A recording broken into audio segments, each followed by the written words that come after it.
Hello everyone, my name is Sumit Bage and the topic for my presentation is Electrochemical Impedance Spectroscopy, which is a powerful tool for material analysis.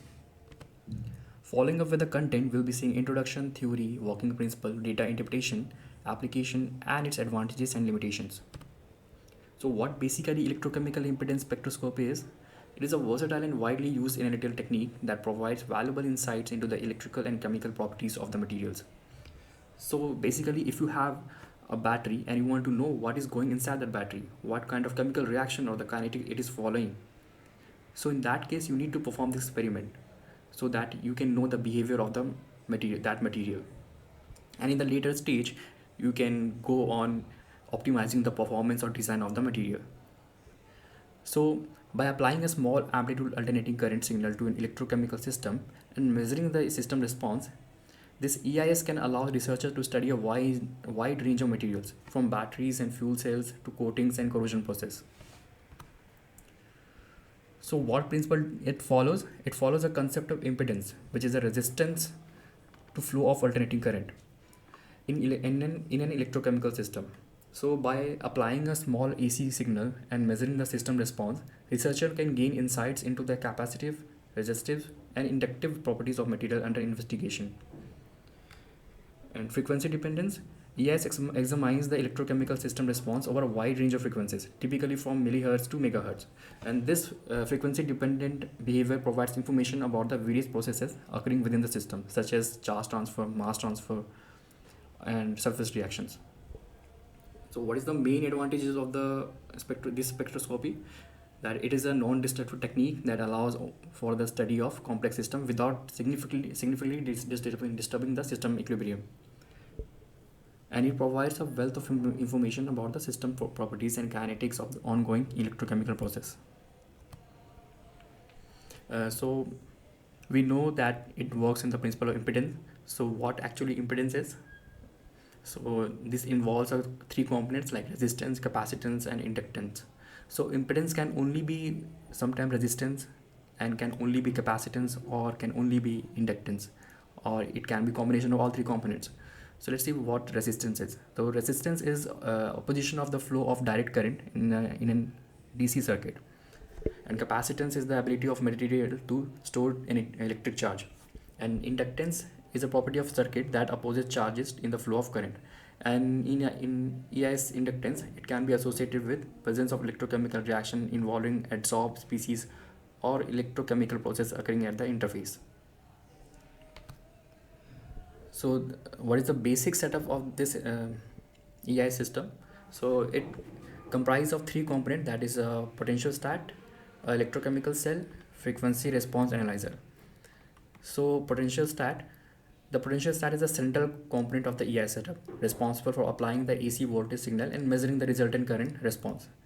An electrochemical cell is a cell houses the working. This cell houses a working electrode, which is the material under investigation, and the reference electron and counter electrode, which form the three electrode configuration, as you can see in this picture.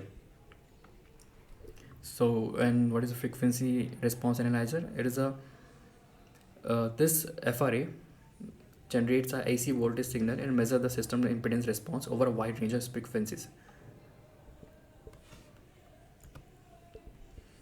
So what is the major step of measurement during the experiment? So first AC voltage signal is applied and the current response is seen, and that frequency sweep is done, and at the last impedance calculation is done. So AC voltage signal, EIS applies a small amplitude sinusoidal voltage signal to the electrochemical system, typically in the range of 5 to 50 millivolt. And current response, the system response is measured as the resulting current, which may be shifted in the phase and have a different amplitude compared to the applied voltage.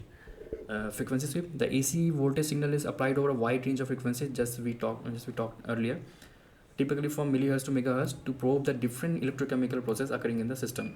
So it is necessary that you change the range of the frequency so you can disturb the different kind of electrochemical process that you're undergoing that material. And at the end, we do the impedance calculation. The impedance of the system is calculated as the ratio of applied voltage to the measured current response, providing insights into the system capacitive, resistive, and inductive behavior. So what is the working principle? So, so in EIS experiment, a potentiostat applies a sinusoidal potential, as you can see this in this figure. A sinusoidal voltage or the current is provided to an electrochemical system.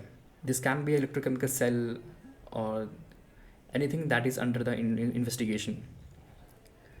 And the resulting current signal is recorded and analyzed. So the resulting is the red one is the resulting response, which will later be recorded and be analyzed for the impedance calculation.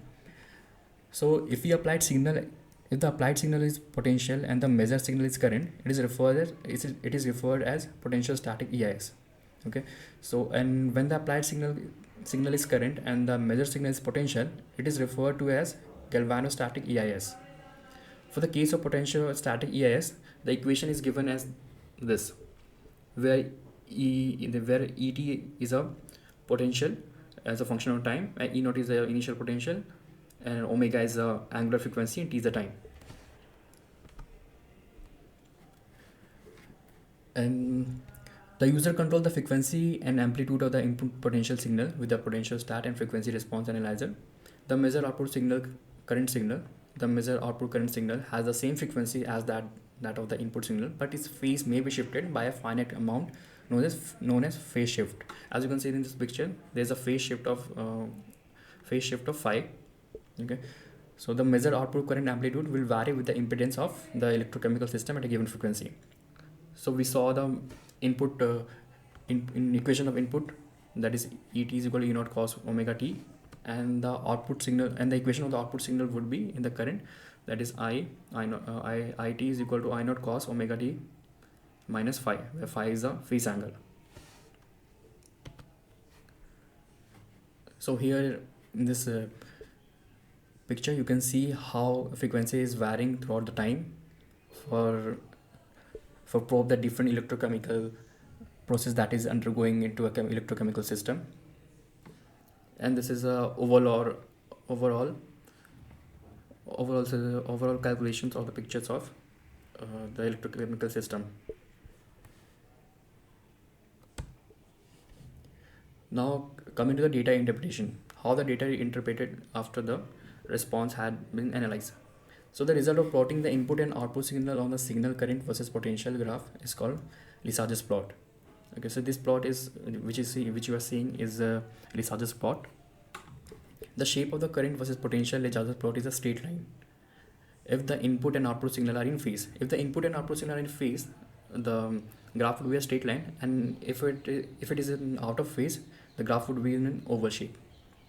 That means the output signal is completely out of the phase, plus or plus minus 90 degree with respect to the input signal. So once the potential stat collects the potential versus time and the current versus time data at each frequency, a fast Fourier transform is applied to the data.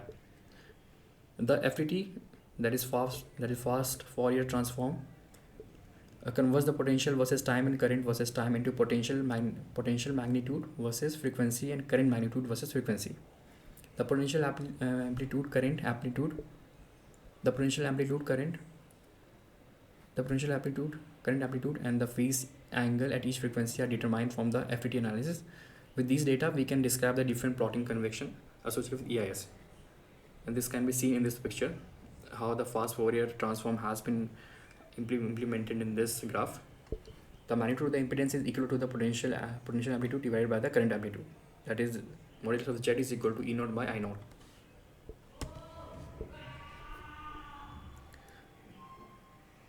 If we plot the magnitude of the impedance and the phase angle as a function of frequency on the double axis plot, we get what is called a Bode plot. So you can see this is known as the Bode plot. So in a Bode plot, magnitude of Z versus F is displayed on the primary vertical axis, this one, and phi versus F is displayed on the secondary vertical axis, this one. So frequency and impedance magnitude are normally plotted on a logarithmic scale, and while the phase angle is displayed linearly.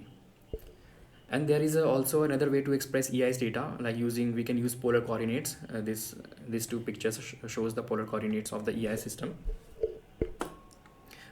That's plotting Z, modulus of Z as a ray originating from the center at an angle equal to phase angle. and this can be seen as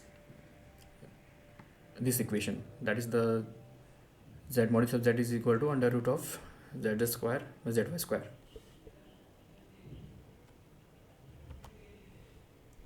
So the impedance associated with the x-axis is referred to as real impedance, ZR. This is referred to as real impedance, and the impedance associated with the y-axis is referred to as imaginary impedance, that is ZI. And the negative imaginary impedance, and this is a negative imaginary impedance on the y-axis, we get a Nyquist plot. So this is known as a Nyquist plot.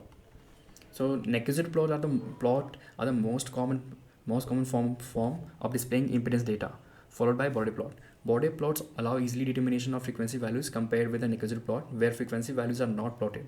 Generally, the lower leftmost points on the Nyquist plot correspond to the highest frequencies, and following the trees of the right moves from the high to low frequency. As you can see here, the lowermost point. This is the lowermost point. This denotes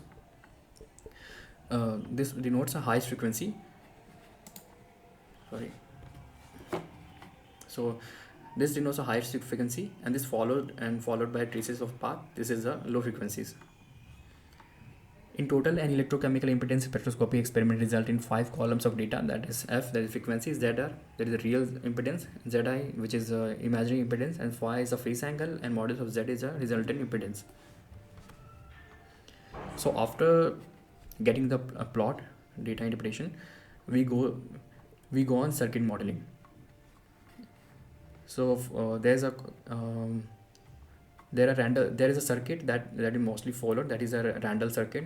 A Randall circuit is a common equivalent circuit model used to represent the behavior of an electrochemical system. It consists of solution resistance, that is denoted by Rs, a charge transfer resistance, that is RCT, and a double layer capacitance, that is CTL.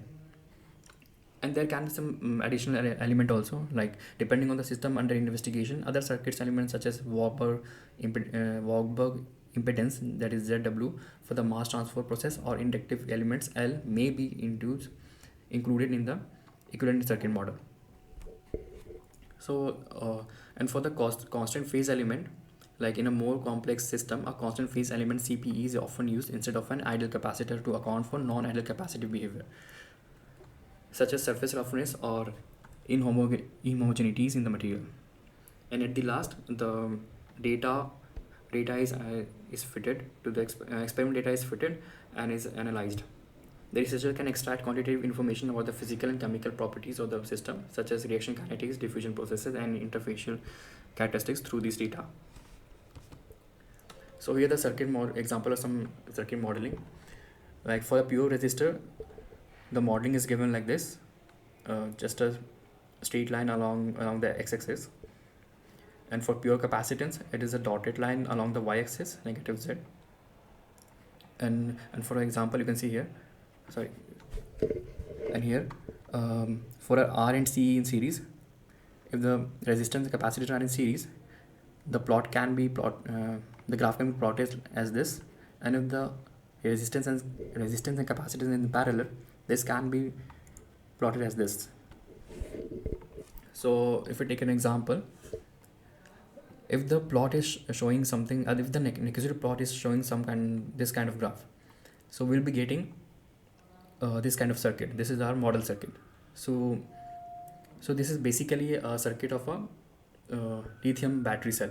So this is generally what you will get if you analyze the lithium battery cell. So here are some common example of Nyquist plot. Like it can be semicircle, two semicircle, and Warburg diffusion. This line denotes the Warburg diffusion, that is for mass transfer. Now coming to the application of EIS, it is generally used in corrosion, batteries, fuel cell, and many more.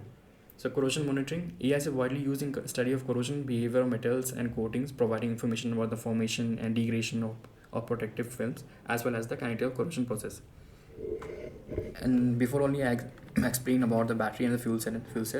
So it is a valuable tool for studying the performance and degradation mechanism in energy storage devices such as batteries and fuel cells, enabling the optimization of their design and operation.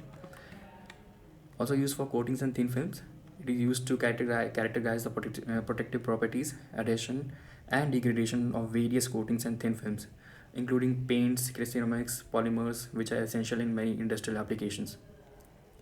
Electrochemical sensors And also using electrochemical sensor is employed to study the performance and sensitivity of the electrochemical sensors such as pH sensor, gas sensor, and biosensor by providing information about the electrolyte interface charge transfer process.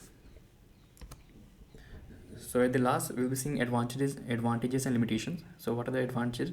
It is a non-destructive analysis, provide detailed information on electrochemical process, versatile technique applicable to wide range of material and system, and allows for study of complex system with multiple components, enables the extraction of quantitative parameters through modeling.